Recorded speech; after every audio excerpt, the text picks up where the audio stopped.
correctly with the correct amount. D20 Radio, where gamers roll. www.d20radio.com.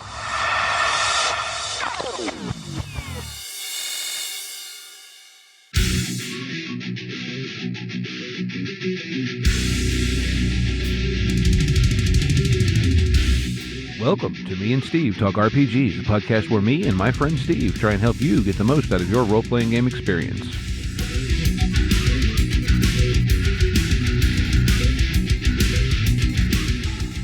Hey, what's up, folks? Welcome back to Me and Steve Talk RPGs. I'm here this week with my buddy Steve. Hi, Steve. Hello. And before we get into what's going to be, well, now the second of our spooky month episodes, if you want to call them, which we kicked off last week with Liam from Mud and Blood. This week, we're going to be talking some Call of Cthulhu and related things. But before we get into that, what's our D20 podcast of the week this week, Steve? I think we're going to talk about the Genesis archives. Oh, yeah, they're cool people. We had Jonathan, their GM, on a while back to talk about the setting that they're currently playing in called the Hidden World, or the Unseen World. That's what it was called. The Unseen World, yep. Yeah, why don't you give us the pitch for Genesis Archives real quick? Okay, what they are is self-described as a place where a bunch of nerds, artists, writers, and musicians collaboratively create stories through a tabletop role-playing game called Genesis. And currently they're playing through a setting that was created by their GM called the Unseen World, which is if you want to call it kind of urban fantasy, but what he did was he basically went back and researched all the original folklore stories for vampires and fae and all these things, and then translated those into game terms instead of taking the traditional game tropes. So it creates a really neat, it's a little bit different than your average, if you want to call it, urban fantasy setting, and it's quite enjoyable. Yeah, I'm enjoying it. Yeah, I'm a little behind as I am with a lot of things, but it's very good.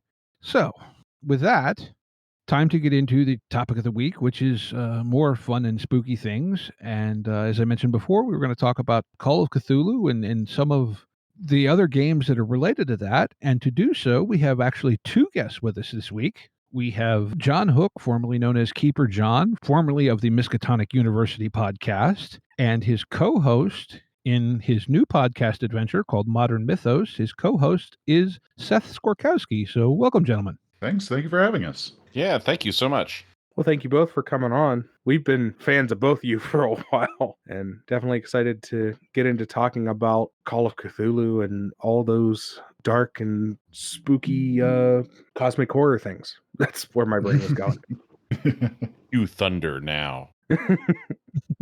So, I mean, for me, Call of Cthulhu was one of my early games. It was the first long-term campaign I think I was ever involved in was Call of Cthulhu.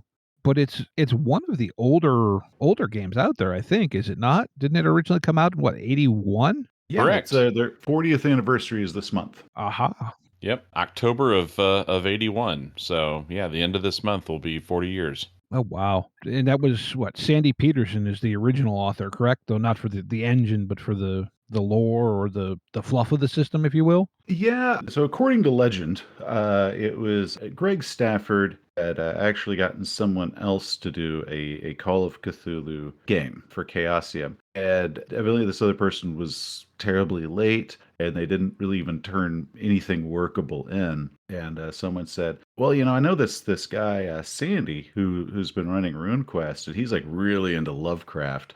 Maybe he can do it. And Greg got a hold of Sandy Peterson, who was, I think, in grad school, who was really, really young. And Sandy was like, sure. And it kind of turned in its first edition Call of Cthulhu.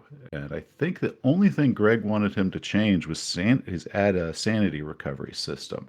Sandy pretty much knocked it out of the park in really, really short amount of time, just because he was obsessed with Lovecraft and he was just excited to get hired working on a game. Yeah. Now, I thought I'd heard somewhere that the late Steve Perrin is the one that's generally credited as the architect of the BRP engine, but Yes. Steve did the BRP system, and Sandy took that and made the Call of Cthulhu game with it. I think it's just, my current favorite of the mythos genre is Delta Green, which isn't full on BRP, but it's still very, very much derived from it. But even the original BRP, it's just it's a wonderfully easy system to use. It's incredibly elegant and it's very intuitive because it's skill based and percentile based, which is easy concept to learn and to teach. If I have a 40% chance to do a certain skill, you just roll the percentile dice to get equal to or less than. So it's really, really simple. Mm-hmm. Yeah. I prefer a skill-based game over a level-based by far. And for years, I guess we just refused to leave Dungeons and Dragons. I was part of that group that just absolutely refused to try anything but that game for a long time. And we would try to homebrew all sorts of ways to make it skill-based without knowing there were skill-based games out there that did it far better than we could. But BRP has been around for well over 40 years now, and it's still one of the finest skill-based games that I've found. And it's had a few updates since then, but real minor compared to a lot of other games that have had massive updates over different editions and changes over the years. Yeah, I mean, my experience with Call of Cthulhu was primarily in the 5th edition, which would have been out in the mid-90s when I played it. But based on what I've heard of some, actual play content and so on and so forth, it doesn't appear that 7th has, what do you want to say, it hasn't significantly changed it in regards to the system. I mean, there are some minor tweaks where I think the concept of hard and extreme successes is new and that, but that's minor window dressing, really. It's not like they got rid of Thaco or anything. Right. Right. No, the new edition, I think it was Paul Fricker and Mike Mason are the two that did the updates. John That's it was pretty correct. much them. Okay. Yeah. And they streamlined some parts of it. One of the things that is great about 7th edition is it's still fully backwards compatible, and it's so simple you do it in your head. With D&D, I remember we took 1st edition adventures and tried to run them with 5th edition, and it was so vastly different. It required a lot of work to get those to mesh right. And with Call of Cthulhu, I can pick up an adventure from the mid 80s, and it doesn't require any actual work before the game. I can just do the changes in my head. Absolutely. Yeah, I can attest to that. I'm running a campaign, Spawn of Azathoth, for the Into the Darkness crew on YouTube, and I mean I'm running it from I think it was written for 2nd edition, technically second edition Call of Cthulhu. I'm just running it and making the conversions in my head as we go, and it's been fantastic. So it's super flexible and very intuitive, very easy. Yeah, I always found it, like you said, where the skill rolls are so simple. I mean, you just look and go, okay, is the number on my dice smaller than the number on my sheet? And that's it. There's almost no modifiers, anything like that. There's very little table math involved, which I find pleasant. That's my favorite part. There's zero math to the point we got so used to it. Then we started doing games that required table math, and everyone in my groups got 2 decades or more worth of experience gaming, and all of us are like, "Oh God, that basic edition is suddenly so so hard," because we were so used to it just being simple. Of I need to roll under a 60, roll the dice. Like, is it under 60? Yeah, okay, then go. No, you're right though. And I think, sometimes that's the thing that I've thought. I think sometimes people who have learned to play Dungeons and Dragons, when you tell them you want to play a different game, they get this look in their face like, you mean I'm going to have to learn how to add a whole different batch of numbers? I just figured these out. And half the time, as far as actually learning the game, it's easier than learning Dungeons and Dragons. It's so funny because when I was a kid, I was growing up in the 70s and in the 80s, when these games were coming out brand new, that wasn't the attitude at all. Every time a new game came out, everyone was just, grabbing it, absorbing it, and we kept playing new games. I mean, we had our favorites, but we were constantly picking up new games and, trying them out. And a lot of them were junk, because the indie game market was big. I mean, I bought, Macho Women with Guns when it came out brand new, and that is a terrible game, but it was fun to read. Okay, I give it full props on that title right there. Yeah. So one of the things John and I have actually chatted about is the kind of the generational difference in gamers. I started playing at the beginning of the 90s. John started in the late 70s. And when I started, it was less, I guess, exploring. that the average gamer had, where those that started a lot earlier, yeah, any game that came out, they all tried. Just about every old school gamer that I knew from the late 70s, early 80s could name a dozen systems that they had tried out with their friends.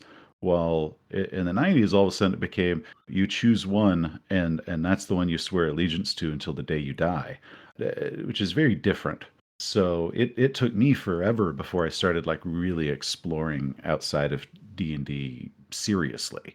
We might do a one-off here and there, but we never even approached it with the idea that it would ever replace our primary game, which was D&D. Yeah, one thing I was going to mention with like the I guess the difficulty of that system of since I do different videos on my YouTube channel where I talk about kind of walk people through the rule systems of various games and try to kind of make people aware of them is D&D has a stealth complexity that I don't think a lot of people see if they're only used to that, because the combat system in D&D is actually rather simple until you start adding special abilities and feats, which are under every single class, and then it suddenly becomes way more complicated. But if you're just reading the combat section, it's pretty simple, pretty easy, like this is fun.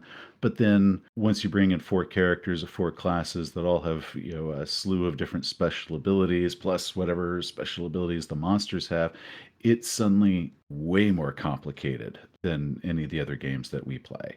I think on the surface, though, it looks simpler. I could not agree with you more. I've struggled for ways to say it, but yes, that's a very good way to put it. Well, and I've experienced this because, speaking of Call of Cthulhu, I ran that for a couple buddies of mine one friend who was tangentially interested, and the other ones who had never played anything other than D&D. And they picked it up like it was the easiest game in the world. And it is very easy, but it was night and day at how fast they'd actually picked up Call of Cthulhu and were able to master that system and playing that game to the point at which they all walked away going, yeah, we would 100% play that again. And also, I wish we'd have known this was easier than D&D going in.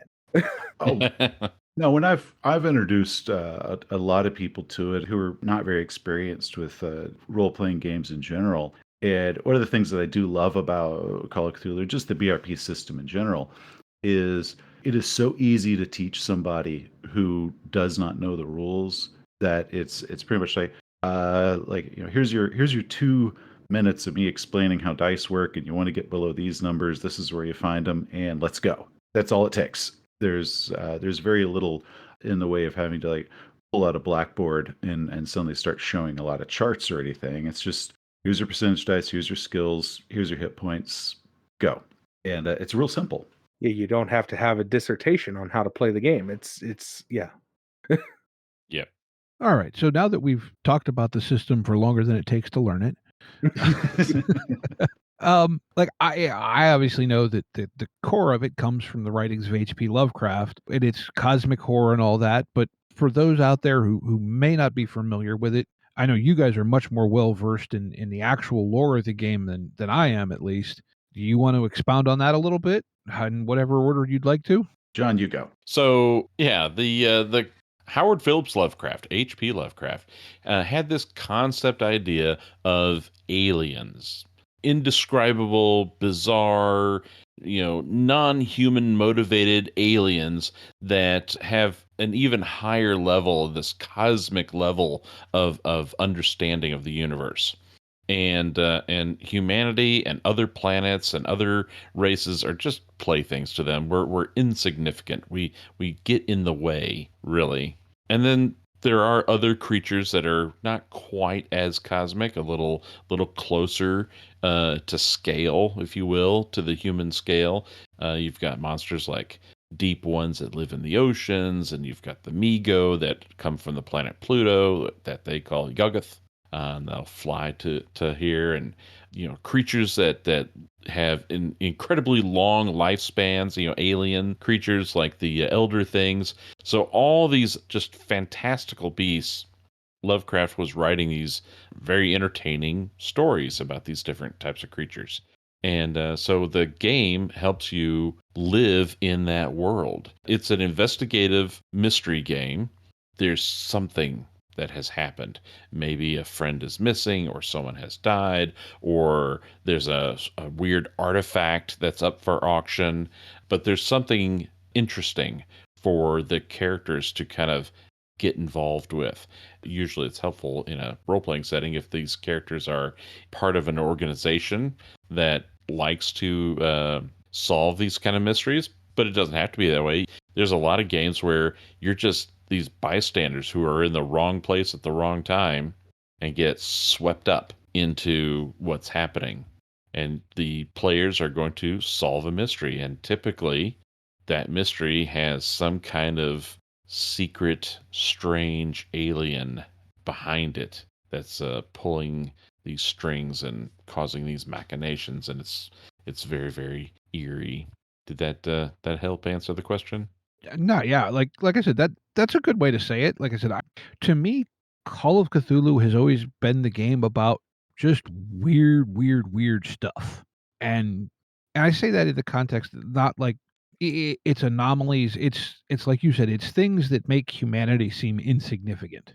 Be it and I'm trying to think of the one scenario that I know they've played through a couple times on the Into the Darkness channel you were mentioning earlier, but it's the one on the pipeline up in Canada or Alaska. Right. The pipeline. Yeah, okay. I couldn't remember if that was the name of it or not. But Yep. And that it's definitely now that one, if I'm remembering it correctly without going into any heavy spoilers, it is where, so to speak, native folklore ties into this elder god mythos. Mm-hmm. Is am I remembering that correctly? Yes. Okay. Yeah, so not to give too many spoilers for the pipeline in particular, but that's one of the interesting things that as game masters that you can do, or as we call him in Call of Cthulhu, the keeper of arcane secrets. You can take lore, historical lore, mythology, and you can twist it and put a new layer behind it. And so, you might have this lore of abominable snowmen or the Wendigo, right?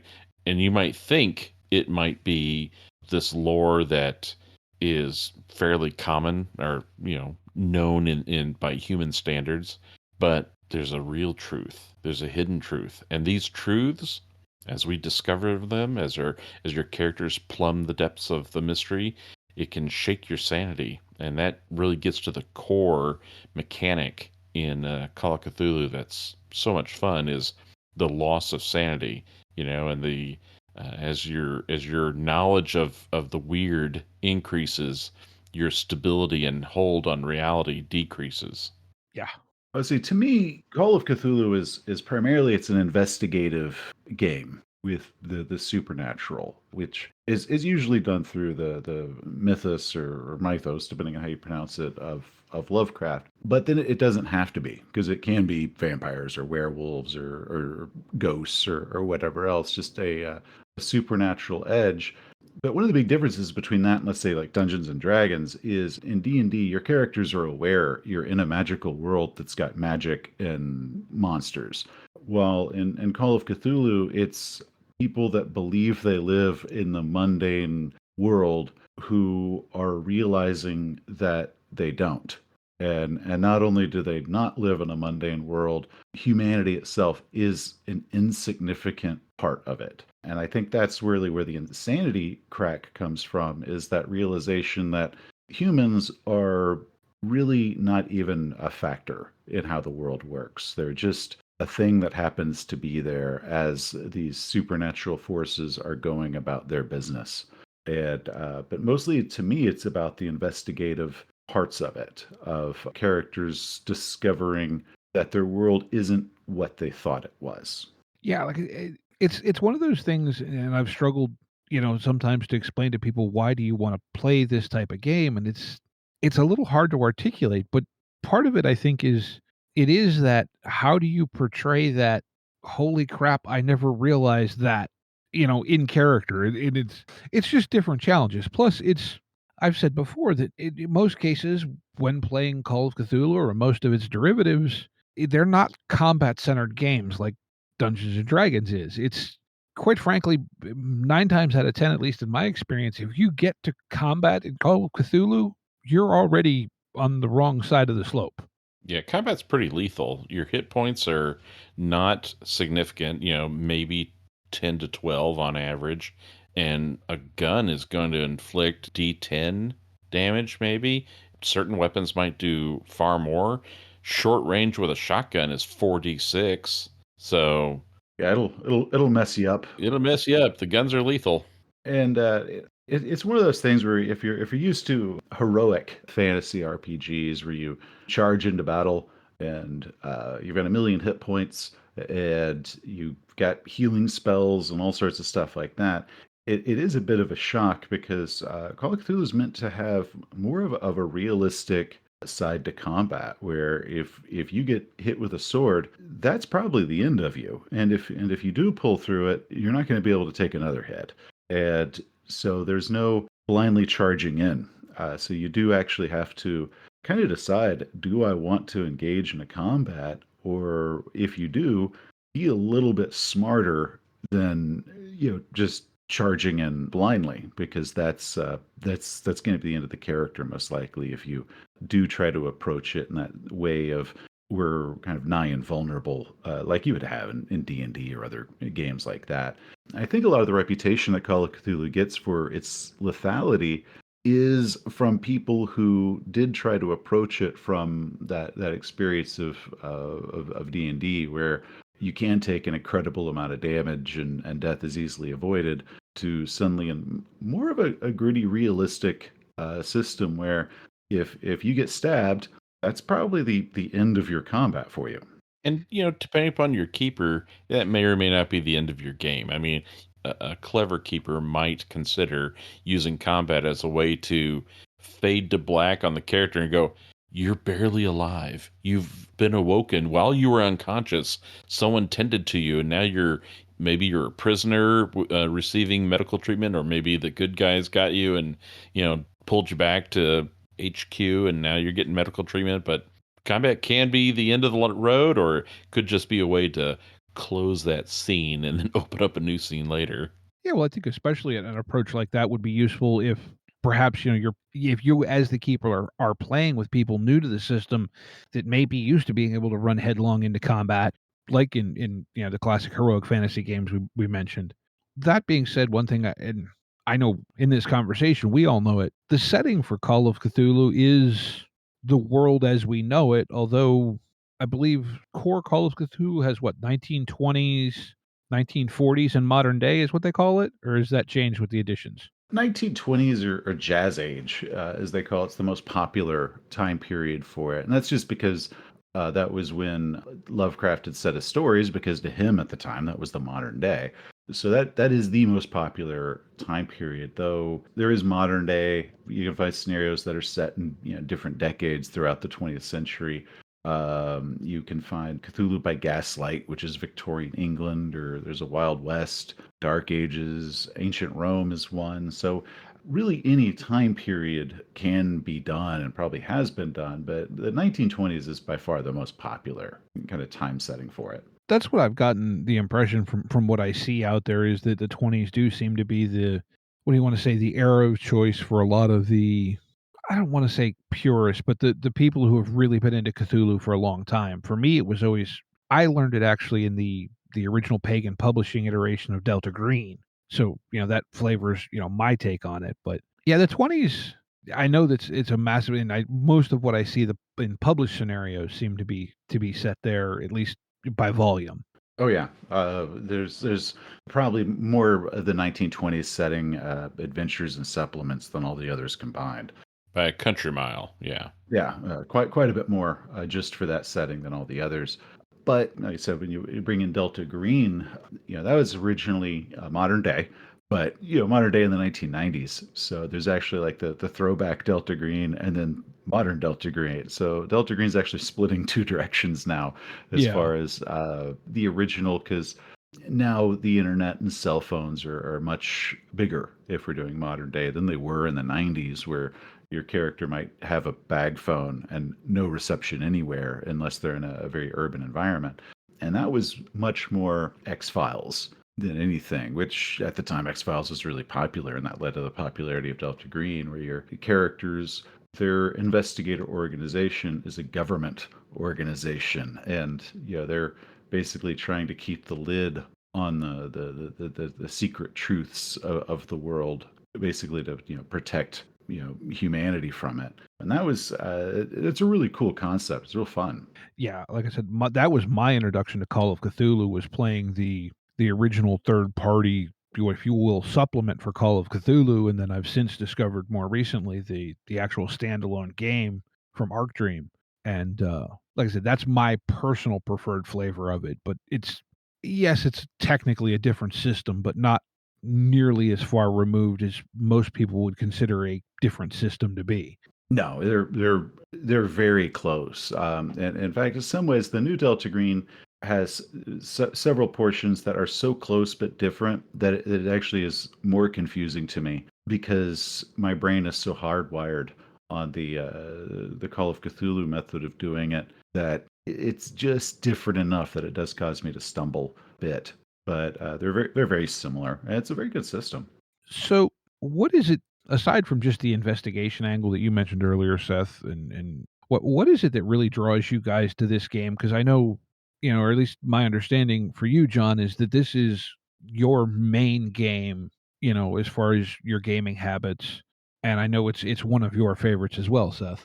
Yeah, well, it's my favorite system out of all the ones that I've played. Yeah, it's my favorite as well. It's, for reasons noted earlier, the simplicity and just the way the literature, how this game is built upon the literature, is so engrossing. So, there's so many different authors who are part of that Lovecraft circle who have contributed to the Cthulhu mythos. And there are some authors who never were part of that circle, but their works have also kind of been adopted and pulled in, like Robert Chambers and the King in Yellow, that kind of stuff. So it's interesting. I find it interesting to read some of the stories, which I love that most of them are these short stories. They were originally written for magazine publishing, right? So they're these short stories. You typically find a lot of anthology books, so you can just read any of these stories in any order, mine them for ideas, and bring it to the table. And you might already find pre-published material that's based on some of these stories. So it's neat to be able to connect the two, the literature and the gaming, and bring it to it. It's very engrossing. That's why it's my favorite game. I have noticed amongst some of the circles that I've, be it Discords or whatever, that I've hung out in, that, how do I want to say this, but that Call of Cthulhu enthusiasts often tend to have quite an extensive personal library, not just of gaming books, but of assorted weird fiction, or even not even just fiction, even historical texts. Yeah, guilty. Yeah, Guilty. I can't deny this. Yeah, and I just, on that thought, just to go back to something that was brought up in a conversation, the episode that'll air before this one, do either or both of you tend to prefer, say, more aggressive music, be it metal or hard rock? You mean in general or in game?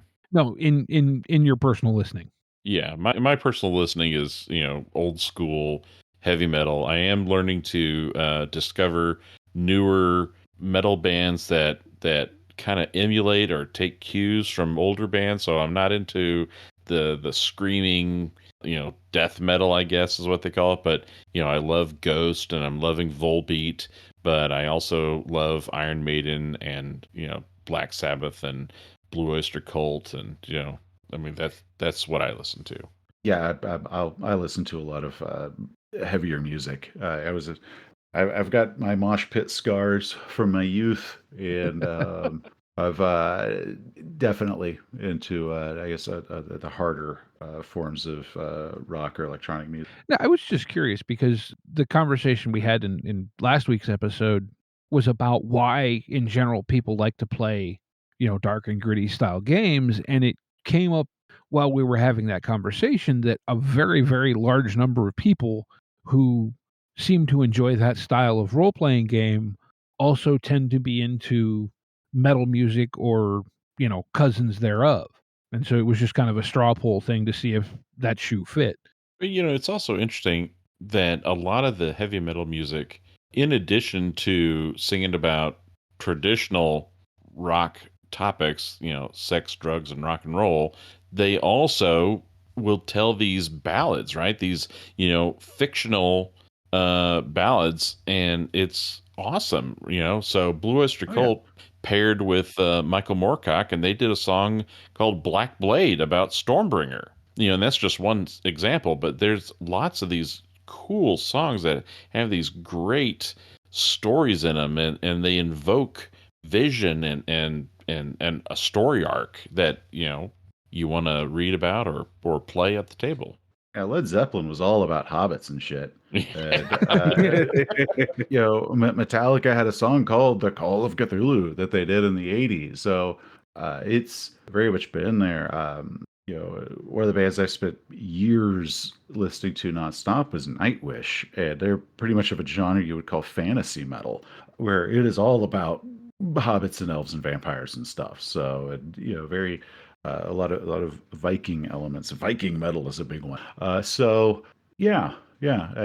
think there is something about that genre of music really enjoying the escapism that comes from fantasy. Our podcast, Modern Mythos, the music, the opening and closing music is by a band, an amazing Lovecraft-centric band called Darkest of the Hillside Thickets. And every one of their albums has several tracks that you can just feel are just dripping with Cthulhu Mythos lore. So it's just awesome stuff. Cool. Yeah, I guess that was just sort of a straw poll question just to kind of see what your answers were, really. But no, it is. And like you mentioned, Metallica, not only that, there's on the one album, there's an instrumental track, I think, called The Thing That Should Not Be. Well, no. So Call of Cthulhu is the instrumental. Okay. The Thing That Should Not Be is lyrically rich with all kinds of Lovecraft nods. So you can hear things, talking about deep ones in it. You can hear about Nyarlathotep in it. So there's a lot of nice call outs in The Thing That Should Not Be. Yeah, okay, that's right. I was getting confused. I think Cliff was the Lovecraft fan anyway, but that's a whole nother whatever. So yeah, I don't know where else, what else do you guys want to talk about Call of Cthulhu? Because it's an amazing game. I love to play it, but I sometimes struggle to try and explain to people why and what it is that I find so entertaining about it. Well, kind of going with the investigative aspects of it, I enjoy the fact that with most Call of Cthulhu scenarios that you'll find are very story based. There's actually quite a bit more complexity to their plots than you find in a lot of other, I guess, just conventional role playing games, and that has to do with you're always trying to unravel some sort of mystery. So the mysteries and story arcs seem to be more complicated than go up to the mountains and kill the giant. And that has actually been one of the big appeals to me, as well as the setting. The most classic setting being the 1920s is very different than a lot of the other settings out there, because it is old-timey yet modern. We still have telephones and cars, but at the same time, it's not super modern cell phones or televisions. So there is there's that primitive. There is technology, but it's also not so widely available that it's always going to be able to save you. But it does add a very different element to it if you're coming from games that are more classic fantasy. But versus sci-fi, where it is super technology based, it still has more of a primitive feel to it. Because I also enjoy science fiction games as my other big addiction, and with those, it's all technology, everything. So Call of Cthulhu hits that weird magic point between old-timey primitive and modern technology when you're using that classic 1920s setting. And also, I also just really get off on enjoying the history. I know more about that time period due to gaming than I ever learned at school. Mm-hmm.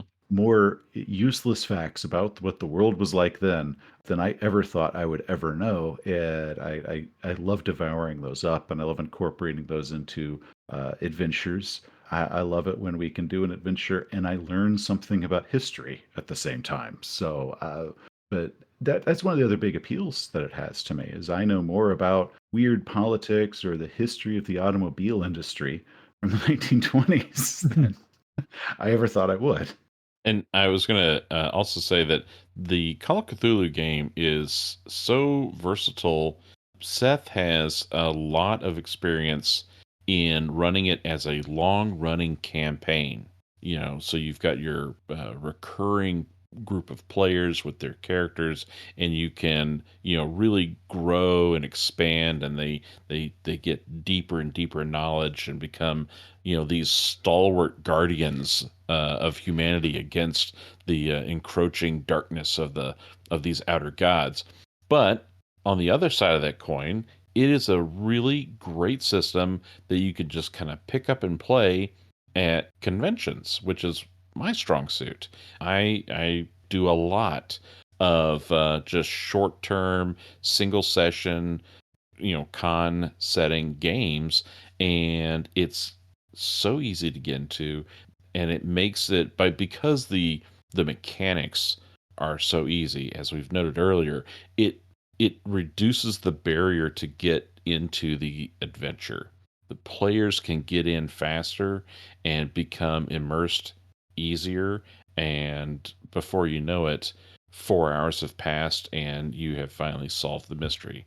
So I think that flexibility and that universal tool kind of approach that this system has is something that's just fantastic, and I think it has a broad appeal because of it. Yeah, the one shots with Call of Cthulhu are very cinematic. They're a very different animal than long term play. Right? They're extremely different in how they feel and how you approach them. And that's one of the things that I do love about it is we can do a one shot where we've got these characters that are only going to be around for the duration of this adventure, and the feel of those games is completely different than it is when we're doing our campaign play with characters.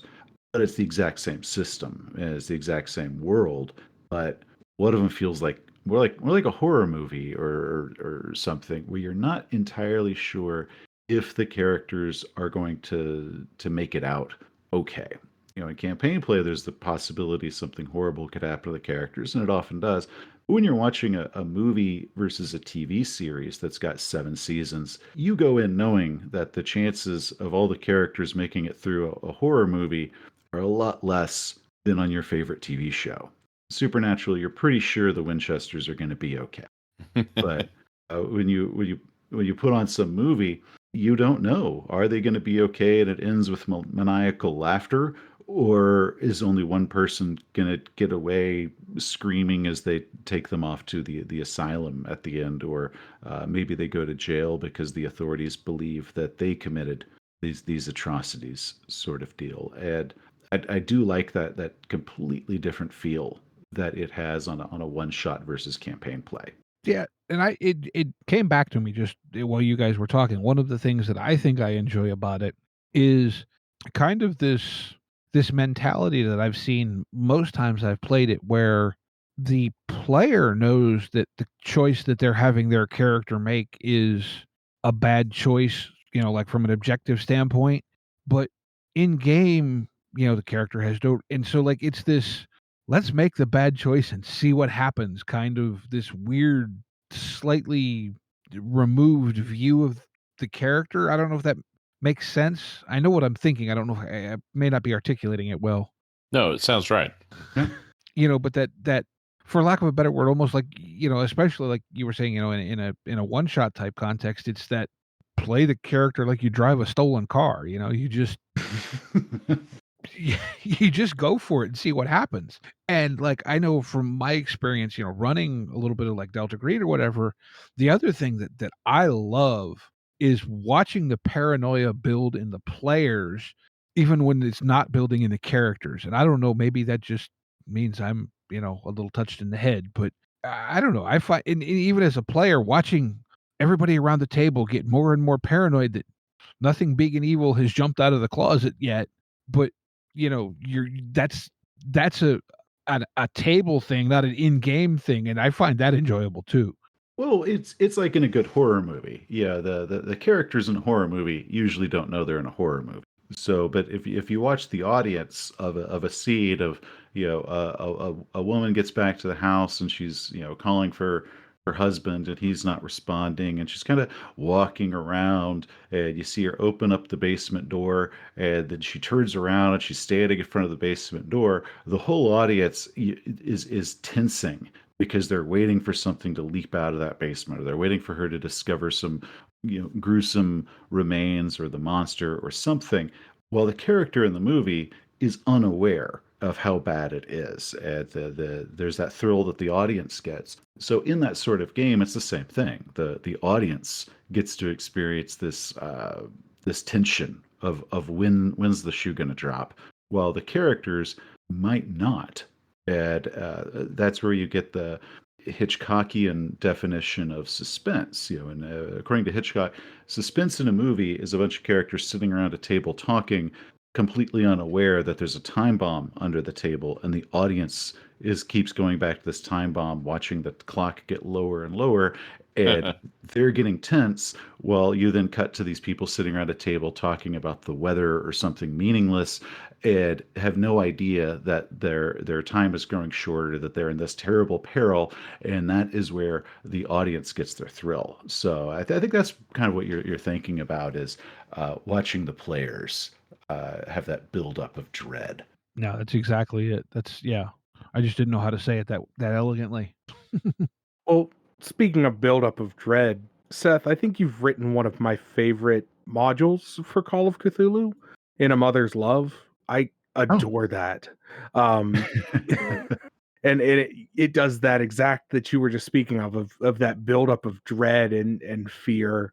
It's I don't want to go off on it too much, but I really love that module, and I just wanted to tell you how thankful I am that you've written that. Well, no, I love hearing that. I actually was very worried when I did it, because it is it isn't normal for a lot of Call of Cthulhu modules, because it's taking into account that you're using the town of Innsmouth, which is extremely famous for people familiar with Lovecraft, and just acknowledging that your players probably know what's really going on, and it kind of uses that against them. And then at the same time, I took the monsters, and in some ways I very much humanized their motivations, to the sense that if you're reading the adventure, you can be sympathetic toward them, which is another thing that isn't as common either in the genre or just the game itself. So I really enjoy hearing that people liked it, because I remember when I turned it in, it's like, oh wow, they're gonna hate this. No, honestly, I ended up picking up the New Tales of the Miskatonic Valley because I had seen that you had written a module in there, and just absolutely loved that whole book. But also A Mother's Love is just fantastic. It really is. I threw my players a curveball with that one, and I really appreciate you writing it. Oh, that was fun. Well, also all of the gang members are named after my players, so that was really fun, because when we were play testing it, we got to joke about who killed so and so. I think we've covered a lot so far. Steve, did you have anything else to really add or want to talk about? I mean, not particularly. I mean, like I said, it's no one needs to sell me on the genre. Okay, I'll be honest there, but I do, like I said a number of times, I have trouble trying to explain to people why you would want to play it. But we've talked about that from a number of angles. So, I mean, aside from that, no. I mean, I would like to give both of you a chance to plug a little bit, be it your current podcast, your other projects, because I know you both have a number of different things that you do. So if you wanted to take a couple minutes to talk about that, in whatever order you'd like to do. Yeah, thank you. I mean, I hope people who are interested in the Call of Cthulhu role-playing game would check out our show, our podcast, The Modern Mythos. we're in the process of expanding where you can find us. So as soon as I can get a couple of little things ironed out, I should hopefully have us on iTunes here very shortly. But we're on all the other major podcatching services, and Seth even edits our show to put it on YouTube. So Modern Mythos, check it out. Very good show, by the way. I've listened to all of it so far. Oh, thank you. In addition to that, I have my YouTube channel, which is under the highly imaginative name Seth Skorkowsky, which requires that people know how to spell my name. So it probably wasn't the best plan of names. And the reason I did that is I wanted to have name recognition because it was originally intended to help support the fact that I am a fantasy and horror author. It ended up kind of cresting past that in what I'm known for. So I am a fantasy and horror author with several 5 novels out and a couple collections of short stories, from sword and sorcery to weird fiction to urban fantasy. And John, who doesn't like talking about himself as much, evidently, has got a slew of role-playing adventures out there for multiple games. That's actually how I first became aware of him, was playing different adventures that he had published. Well, thank you. If you go to Drive-Thru RPG, I have, and you can just kind of search for my name, which is Jon for John, but Jon Hook, and you'll see a bunch of Call of Cthulhu things that I've done, and I've also done a few fantasy things as well. I've done some work for Goodman Games and stuff like that, so a lot of fun. I like role playing. Well, that's kind of the whole point of the show. So, Well, and I'll say, if you're into fantasy horror, I adore the Black Raven the Tales of the Black Raven series. Mountains of Daggers is fantastic. I got it on Audible and absolutely adore it. R.C. Bray did a fantastic job reading those. I was so happy with his performances. Yeah, I still have yet to pick up Sea of Quills, but I'm going to get that shortly here. But yeah, I adore those books. I did a Black Raven short story a couple of years ago, and then just one year for Christmas, he just sent me a recording of it. So it's a standalone story out there called The Vault of Saudek. I think it's the audiobook is like $3 on Audible. Yep, I've listened to it. Pretty much the minimum I could put it up there for. And so there is Mountain of Daggers and Sea of Quills, and there's this one little short standalone that he did just kind of as a Christmas present for me one year. So that was fun. My own ability of reading my stuff, you can listen to how bad that is. On my YouTube channel, my actual first video was from a podcast where I read a story called The Mist of Lichthofen, which was actually the original template that the Black Raven series came from. So it is a horror heist thief adventure, except for I am not an audio narrator and my equipment was god awful. So. I do also want to plug one of Seth's books, Ashes of Onyx. It is a standalone book, and it is utterly amazing. It does touch on the King in Yellow mythos, but that's the one that you're kind of calling your urban fantasy, portal fantasy, right? Because she wields magic, it's modern day, she, travels to other planets. It's freaking awesome. Goes to Carcosa. So, yeah, it's pretty cool. Ashes of Onyx. Cannot recommend it high enough. all right. So I got a whole bunch of links to look up for the show notes this week. Awesome. I love doing that anyway. Help people find stuff and so on and so forth. So, I think then. Yeah, I was going to say, speaking of helping people find stuff, you want to get into Game of the Week? Oh, yes. Let's do Yeah, let's Game of the recommend Week. more stuff. Yeah. Hey, our audience loves it, right, Smiley? One of our listeners who keeps messaging either or both of us and going, "Damn you guys." Quit recommending things. I have too many things. Game of the week. Game of the week. We won't stop and we won't quit and we will keep recommending things. As a matter of fact, I'll start. The game I'm recommending for Game of the Week this time around is going to be Midnight Showings. It's a $20 PDF on Drive-Thru RPG. It is evoking the atmosphere of your favorite horror movies. Midnight Showings utilizes character building to fight tooth and nail against ghost ghouls and through one-off tales of terror. So it looks like it's a pretty decent one-shot type game. But if you're into those, the just your midnight movies that you would see at a drive-in, horror tales, that kind of fun stuff, that is absolutely what this is. And it looks really cool. Hosted by Joe Bob Briggs, I bet. Yeah, see, that's exactly how I would run it. I would run a series of one-shots where me as the GM would be Joe Bob, and it would just be breaking in and out of games, like pausing in the middle of action scenes to interrupt them with goofy rants or stories. Like, that's exactly how I would run this game. But yeah, if you're into those, whether it be going to the drive-in and watching that stuff, or you catch Joe Bob or any of the horror hosts from late night television, Elvira, any of that stuff. If you're into that, I think this is going to be the game for you. That does sound awesome. Who wants to go next? I'll go. So my suggestion is one that everyone can pick up because the core book, the 260 some odd page core book, is Pay What You Want on Drive-Thru RPG. So you can get it for nothing, and they even say on the first page, we're giving this game away for free, and they have a paragraph about that, and that is The Void. It is sci-fi Cthulhu mythos.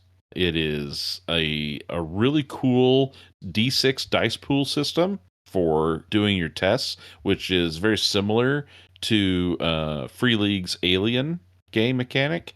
Although in The Void, the dice pool system is you might have a difficulty, maybe the test that you need is difficulty 2, and so you have to roll your pool of d6s, and 5s and 6s are successes, and you have to get a number of successes or more based upon the difficulty of the test that you're doing. So if you had a test difficulty of 2, and your pool and the pool is based upon your attribute and skill that you're using, which again is also very similar to what you might see in the Alien role-playing game. That will determine how large your pool is. So maybe your pool is 5 or 6 dice. You roll them. You're looking to get 2 or more successes, depending upon what that test difficulty is for that roll. It's really cool. And it is also a little bit of like Delta Green, because all of your characters belong to an organization called the Wardens, which makes sense because if you weren't part of some sort of paramilitary group, it might be difficult to come up with a narrative reason on why you're able to travel to the different planets. And it's a solar system sci-fi. So while we have space travel, it's not deep space. It's going all within our solar system. There's a cool lore to it. This thing called the Chthonian star has illuminated in the sky, and you can tell it's like coming closer to our solar system, and it's kind of heralding madness and all these eldritch horrors are kind of waking up. Things that have been asleep under the ice on Io are beginning to crack out and filter into deeper into our solar system. It's a really well supported system. There's a lot of books for it on Drive-Thru RPG. Several adventures are available. They even have a mini campaign, and the price point for the other items are not bad. You can also get a print-on-demand version of the core book, which I have also done, and those prices aren't too bad. I mean, they're what you would expect for print-on-demand nowadays, but you don't have to go that route. You can just get the PDF of the core book for free just to try it out. So check it out, The Void. That does look interesting. All right. So would you like to go next, Seth, or would you like me to? Well, I'm hoping you would. Almost like I like when you're like, come up with a game like to recommend, like, okay, cool. And I just made this big list. So I'm hoping somebody else names one of mine. That way I've got another one I can do. Well, I've got about 5 of them called up right now. So well then I'll go. So it's evidently we're basically doing a staring contest of like, please name one of my list. That way I can name another. Right now, the other game that I have been absolutely loving but is super duper niche has been Cult Divinity Lost, which is the fourth edition of the game Cult, which is a Swedish horror game. And the new edition uses kind of their version of the Powered by the Apocalypse system. So it's very rules light, very story based in how it works. So the players just roll 2d10 if they want to accomplish whatever their goal is. The game master does not roll dice. So you can have an entire combat that's really narrated by a single die roll on the player's part. And that is a very mature audience only religious horror game. It's very Gnostic. And for those that are not familiar with that term, it's like the Matrix in the sense that humanity has been imprisoned in an illusion of reality. And they are essentially powering these entities, which you might think of as angels and demons, except they're pretty much all horrible. And the characters are slowly awakening to realize that they are prisoners trapped in an illusion. It is absolutely brutal, but it's also one of the only games I've ever read where the lore of the world has absolutely fascinated me. So I've really enjoyed reading the world lore and how elaborate it is, yet I find riveting. Most of the time, a lot of the game world lore, my eyes glaze over, and I just want to get to the adventure itself. So it feels very much like Clive Barker, if Clive Barker wrote a role-playing game. So very Hellraiser in how it feels. So I've enjoyed that. It is by a company called Helmgast, and then it is distributed by Modiphius. And the PDFs for their book are about $34 on Drive-Thru RPG, but they also have a lot of adventures that they've put out for free. So you can get the PDFs of their adventures for cheap as free. You kind of get a look at them and see what they're like. But I've been loving the hell out of that game. Let's say, if I could take a minute, I've actually, the guest we had on last week from the Mud and Blood podcast, they actually did a live or an actual play series of Cult Divinity Lost back in their feed not terribly long ago. And yeah, it's a really, really neat game, but like you mentioned, it is very, what do you want to say, mature audience. It's not a it's probably, I would say, I feel it's a bit heavier than even Call of Cthulhu. By far. Agreed. The description of Clive Barker and that I absolutely agree with you. And every Clive Barker movie that's ever been produced, and even his books, are all rated R+. So be aware of that. But yeah, it's one of the only games where they have their kind of things on mature audience only and trigger warning that is so dead serious. Because then you read the game, you're like, whoa, this ain't like when other games are like, hey, we've got some mature themes here. It goes for the throat, as far as that's what it's about. So yeah, definitely mature audience with like extra exclamation points next to that. Although if I recall right, they also do have some very interesting, if you want to call them, consent and safety mechanics built into the game. Oh yeah. Yeah, it's very much about you charge to the edge of basically to get where people's comfort level is, but to get right to the edge. And it's got its consent and safety stuff just to make sure that it doesn't broach the point where it is no longer fun. Their whole horror contract, because it is about trying to get as close to what you might call the punch out point. For players' comfort, it's to get you squirming, because it's to get you right up to the edge of that.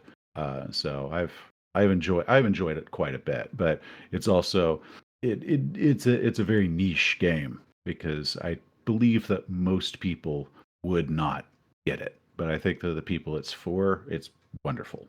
I mean, I am 1000% down for Cult. I don't know. It's hard to describe, because I hadn't really thought about it, and then when you said Clive Barker, it made a lot more sense. I was like, okay, I like this. Why do I like this? It's because I like Clive Barker. It's because I like the movies and the books, and yeah, that's it exactly. You've hit the nail on the head there. Yeah. Oh, I see what you did there. I didn't say he hit the pin. I said he hit the nail. But and Barker was actually one of my biggest literary references when I was young. I devoured him throughout high school and college, which devoured is probably a good term for it. And so the fact that a lot of his stuff has the same feels. Yeah, the creators of the game even admit Hellbound Heart and Magica and all of those were massive influences on the direction of that game. But I would also compare it a lot to Constantine in a lot of the ways it feels. So I enjoy it. It's just definitely not for everybody.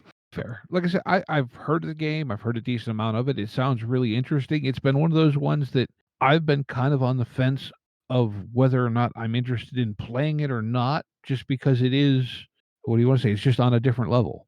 Yeah, my players and I can't even play it with most of my normal group because I know a few of them wouldn't enjoy it, and the ones that do, we have had some just very intense, fun games, but they feel different than any other horror game we've ever played. The fact that there is a tension and there is a lot less laughing and lightheartedness to it that we have in every other game we've ever played. So we enjoy it, but it is seriously character based, and the horror is straight for the throat horror. Very personal horror, I think, is the term that best used for it. Fair. All right. Well, I'm going to go a little bit of a different direction. This is a game a couple of you may have heard of, but it's still in the kind of mythos vein. My game of the week this week is a game called Soth. And what Soth is, well, first off, it's diceless, low prep, low complexity, but it is essentially the classic Call of Cthulhu scenario where you go to a small town and try and stop the cultists, turned completely on its head. You are the cultists trying to complete the ritual or whatever dark thing it is that you're trying to do before you can be stopped by the quote-unquote heroes of the story. And the listing on Drive-Thru calls it a mix between Breaking Bad and the stories of H.P. Lovecraft. They're calling it a noir thriller that uses a diceless system to evaluate how suspicious the cultists are being. Geez, I can't speak tonight, and my headphones are causing havoc. That sounds very interesting. Which part? Reminds me the headphones or the can't speak? No, it kind of reminds me of the reverse dungeon adventures that they used to have, where you play the goblins and you've got to set the dungeon up for the NPC heroes to come in. Except now you're the NPC cultists trying to stop the intrepid investigators from messing up your plans at whatever the cult is trying to do. So that sounds cool. Yeah, Soft's a game that I've had on my radar for a while, and the fact that Steve picked it as his game of the week is kind of impressive because I... Well, it just seems like, for lack of a better way to say it, it's just a fun way to take and turn the classic Cthulhu tropes completely upside down. Yeah, it does sound exactly that. Now, is this strictly like a one-shot game, or is this something where you could do almost a campaign play? Where you've got the evil cultist PCs have to kind of go on a quest while they're being hounded? Well, it's listing it as 1 to 3 sessions. Okay. And to me, the appeal is more to buy it and then take the concepts and import them into Call of Cthulhu or whatever, Trail of Cthulhu, whatever your system of choice is, although you could perfectly well play it as it is. It's a PDF as we record, it's on sale, but it's priced at $11 normally because the sale ends tomorrow. Like all drive-through sales. Yeah. But yeah, it's tomorrow. We need to get a representative at Drive-Thru so we can get a heads up on these sales. We just start promoting them when we release the episode. Okay. Are they stable again? All right, Steve, can we wrap this episode up real quick? Yes, let's do that. Well, my headphones are still working appropriately. I can tell what the hell you all are doing. Okay. All right. So, Soth, and with that, we do want to thank both of you for coming on to the episode, coming on and talking to us about Call of Cthulhu and sort of the history and some of the mythos around it, some of the appeal of Call of Cthulhu. As always, links to everything mentioned are in the show notes. We'll have links to all the books we mentioned, all of the games we've mentioned. Everything will be in there. And with that, we want to thank everyone for listening and get out there and play some RPGs. Thank you for having us. Yeah, definitely. Take care, y'all. Intro and outro music by the band 12 Noon. You can email us at meandsteverpg@gmail.com. You can find us on Twitter and RPGs. Find us on Facebook at Me and Steve RPG Podcast, on Discord at Me and Steve RPGs, and as always, all of these links are in the show notes. Thank you, and be kind to one another.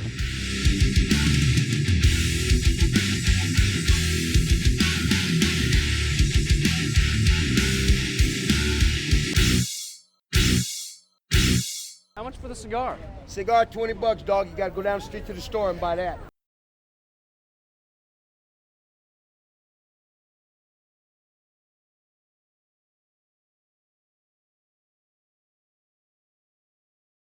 I apologize, guys. My headphones are randomly switching their output, or my computer is switching output, so you guys are cutting in and out badly. Ugh. Well, that's not fun. No. Does it need to be troubleshot? I think he might be doing that now. Okay. He's usually pretty good about getting stuff like that fixed. Well, I am the king of technical issues, as you guys have already seen. So Well, I'm at least happy it's not me. I got that all done at the very beginning of this. So, and John has witnessed the fact that I technology and I just don't get along very often. I discover new and exciting ways things will break. Yeah, I recently started a new job, so I'm very well aware with experiencing people that can find new and exciting ways to break things. Nice. That's what our first couple days of training have been, is that our class has broken everything they've touched. Okay, there we go. Yeah. I'm back. Sorry. Did you get Okay. it? Good. Or maybe not. I don't know. What the... Oh, Hello. Okay, let me try one crazy thing here. just don't move. If We're you get so it plugged close in, to the don't end. move. We just gotta get just a little bit. Okay. All right. Did you get it now? Yeah. Well, no, what it is, and for the life of me, I thought I had this fixed a while ago. I thought my old headphones were going bad, and they were cutting out randomly when I was editing one night. And I fought with it for like 3 hours trying to figure out what was going on. For some reason, my computer every now and then randomly switches its audio output. And so it'll chatter back and forth between 2 or 3 different things. And like I can hear like every other word somebody is saying, and then it'll just stick on one of the things that I have no speakers connected to. God. So, you were talking about Soth. Yes. Wrapping up Yes. talking about Soth. Yes.